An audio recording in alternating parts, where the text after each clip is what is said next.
Being a gamer in 2024 is not easy. Gamers pretty much want to see the industry burn. They want every single game developer to be fired from their positions. And then the game developers themselves, they hate the gamers. They're completely out of touch. They don't know who they're making games for anymore. And it's just insane. It's so hard to be excited about a game. A game gets announced that, you've been waiting for years, which is what the game we're going to talk about, which is going to be the Dragon Age Veilguard, which is a game that I've been waiting for 10 years. Like, I'm gonna show it to you guys right here that I have been waiting for 10 years. If we look at I just booted up Inquisition, which surprisingly still has my save from when I originally played it, which, oh my god, the soundtrack for these games are amazing. We go to load here, ignore this part, I just booted up, that's why it's saved. But I played this game back when it first came out, back in 2014, so it's been 10 years since I played this game. And then later on I played the Veilguard, not the Veilguard, I forget what it's called, whatever the DLC was for this game. I played that and I thought it was amazing. Now, the first game I played so many times, Dragon Age Origins, was one of my favorite games of all time. It's an amazing game. I played it so many times. And Dragon Age 2 came out. I thought it was okay. I played it once, beat it. I think I liked it. I don't even remember it that much. But after that, I never touched that game again.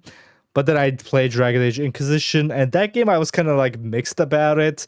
Like, there are some things about the game I did like a lot. Like, the graphics are amazing in the game. Here, let's go back to the game actually. The soundtrack, obviously you can hear it. It was also great, but there's some stuff that were kind of iffy about the game. First of all, when it came to the combat of the game, I did not like the combat of this game.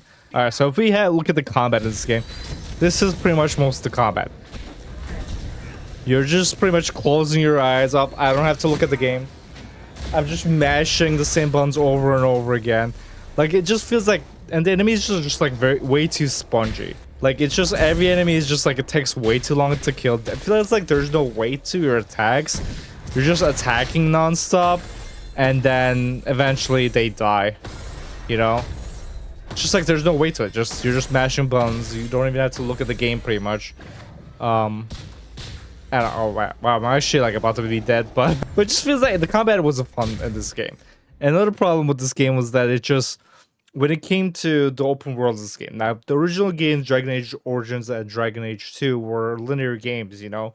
You had like some certain paths you can go into in the game, but they were pretty linear. But with Inquisition, they were like, let's make it a full-on giant open world game. And that was kind of not a good move, and I think they realized that with the Veilguard, because I think they stayed away from that. With Veilguard, they're going to make a linear game again. For a game that's, mainly story-wise, I think that works better.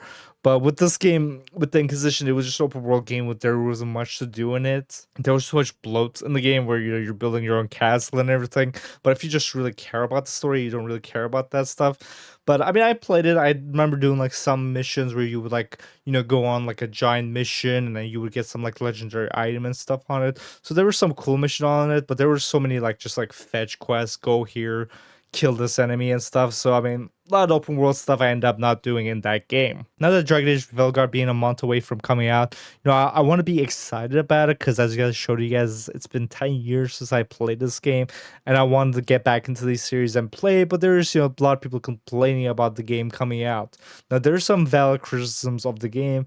Other stuff is just people complaining about it, and there's a lot of people that are complaining about people complaining about it, which just creates a whole lot of controversy about the game that kind of kills your hype for the game, because you want to be excited about these games coming out. Oh my god, the game looks amazing, you want to be excited about it, but then you see stuff that are not so great. Now, the first obvious thing that I think everyone agrees with is that the new Qunari design is terrible, which is gonna be this design right here. I don't know what they were thinking. This looks terrible. And the funny thing is that Qunaris in Dragon Age has never had a consistent look to them.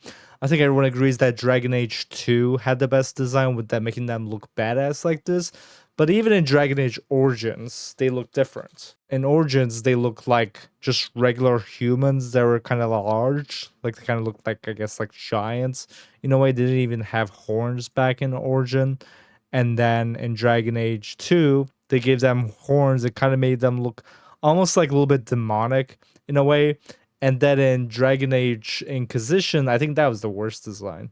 It might be worse than Veilguard. With Dragon Age Inquisition, they had this design, which is like, again, like a humanoid horned creature look, which is a complaint I have about the game, which is that a lot of these characters just look humanoid, which I don't really like. Like, for example, with Kunaris, every race is kind of humanoid now, in the sense of, you can be a silver Kunari, you can be a white Kunari, you can be a black Kunari. And it's the same with every race pretty much. In the game, you can, if you do like a Veilguard elf, like if you do an elf in the game, you can be a black elf, you can be a white elf, you can be an Asian elf. So it's all in the name of inclusivity, I guess, just to make it so that like every race can be every race, which doesn't really make sense. Because I think the cool thing about Dragon Age has always been like this, like, the conflict between the different clans, different races in the game. Like, racism was a real thing in these games. In Dragon Age, if you picked elf in that game, then you could start out as pretty much a house slave. And then if you picked a dwarf, you were born in the dwarven region. It wasn't that like, oh, all the races are the same. It's just that if you pick elf, you have like pointy ears. It was just like you were actually different races. And it was cool to have that like kind of like adult politics inside of the game. And now it kind of feels like it's kind of all boiled down where it's like, okay, you can either be, white, black, Asian, Indian, whatever. You can just have normal ears, you can have pointy ears. You can be short. You can have horns. It's like they all just feel like human, which I don't really like. I wish they made each race different in the game. Like in Dragon Age Origins, one of my favorite quest lines in that game is there's this dwarven woman you find in the game, and she wants to study magic. Now, magic is forbidden in the dwarven world, and because of that, she can't study it. But in that game, you can encourage her to study magic and, just kind of do it behind the scenes, or you can snitch on her, and I believe she gets killed or something like that. It's been a long time, but I think it was something like that. But if you encourage her to do it, and then you play the second game, and then you load your save from the first game, then you can find her in that game being like the first like the dwarven to use magic. So like stuff like that was always really cool about these games, like these like racial and like gender relationships, like those stuff were always really cool about the game. I don't think boiling it all the races down to pretty much nothing, and I don't know if the game's gonna be doing that.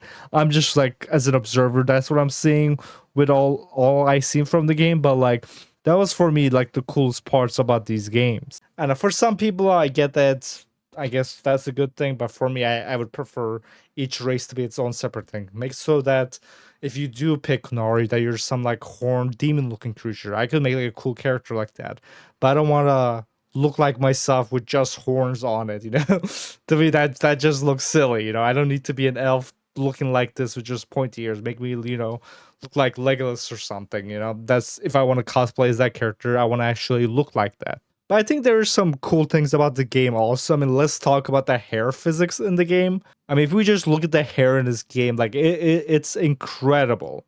Like when the hair like moves around, I mean, you can see all the texture in that hair. I mean, it's insane what they have accomplished. I mean, most of their budget, I guess in like at least like 7-8 years of developing this game, they spent that on the hair. I mean, that looks better than like some like Pixar movies and stuff. Like they did an incredible job with the hair. So I gotta give them that. And let's talk about some of the character designs in the game, because I think they actually did a pretty good job with the character designs in the game. That there is some that I don't like at all.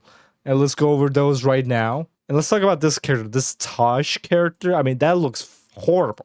This Tosh character, again, she's a Kunari, and her design is just terrible. Her face looks stupid. Her armor looks stupid. Like, what the hell is this, dude? This is terrible. It's a horrible character. I don't get the point of this character. Was she in Inquisition? I don't even remember. But her character design is just terrible. So, I mean, that's one of the things that people making fun of a lot, is just her terrible design. But again, she's a Kunari, so her design is terrible, mainly because of that also. Then you look at Morgan's outfit, and it's just whatever. Like, I don't like it at all. It's not creative at all. I think they made her breasts smaller also, but whatever. But just her outfit just looks stupid, to be honest. But then there's some characters that I do actually like a lot. For example, Blaira, which I had talked about in the Asian elf thing, is a little weird, but her character design actually looks pretty cool. Like, I don't think I ever seen an Asian elf before. I don't know if they ever had that before, but I mean, she looks cool. I'm not gonna lie. So I don't mind her design at all. Then we got Neve Gales, and her design is pretty cool. I like her outfit. Some people don't, but I think her outfit looks pretty cool. It's one of the better outfits that I've seen in the game. Even her other outfits right here, this one also looks pretty cool. So I'm excited to see her in the game. But then when it comes to the gameplay is kind of, I don't know, I'm kind of mixed on it. Like they released this like trailer for the game showing, oh, it's a dragon, and I don't know. Again, hair physics looks amazing, but then oh my god, this character just looks so stupid, man. It's such a terrible design, and it's like they fight like a dragon, and it's like okay, not that exciting. And the game has this like cartoony look to it, which I don't know. This kind of looks like an HD World of Warcraft to me. I'm not a huge fan, but it doesn't look terrible. I just hope a lot of enemies are not gonna be, you know, just spongy like how it was in Inquisition. That was my big issue with it.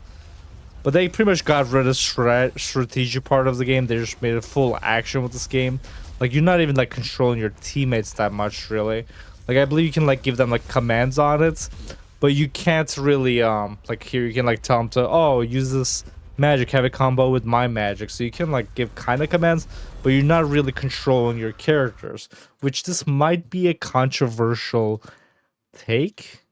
But to be honest, I never really liked that part of Dragon Age or pretty much any RPG game. When I play an RPG game and I create my character, I want to play as my character. I don't want to play as 4 other characters, and then every time you pick up loot, you're like, oh my god, do I give this armor to him? Do I give that weapon to her? It's like, it becomes too convoluted, and it's just like, especially with a game like Dragon Age, where, you know, you pick a class, you could be a warrior, you can be a mage, and then you have a bunch of different paths you can go. It can be a little bit overwhelming to, like, learn your character, and then also learn how to play, like, a mage character so you can control your other character also. I'd rather do that in separate playthroughs. So, personally, I don't care that much, but it is whatever. We're gonna see it. The gameplay looks decent, so hopefully it'll be better at least than it was in Inquisition. Now the big question of the day is the game woke, and also was Dragon Age always woke?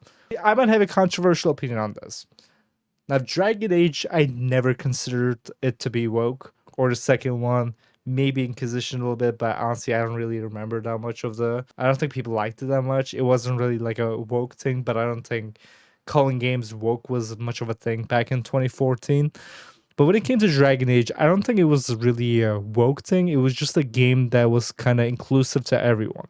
With Dragon Age, it was a game that appealed to a lot of different types of people. If you were, you know, a traditional gamer that's like a straight, you know, white male, you enjoy that game. If you were a woman, straight or gay or lesbian, you also enjoy the game. If you're a gay man who's black and trans or whatever, you also enjoy the game because it was a game that had a story and had characters that was kind of for everyone, which was cool about the game. Now with this new game that's coming out that's trying to be even more inclusive, I feel like they're kind of going backwards on that.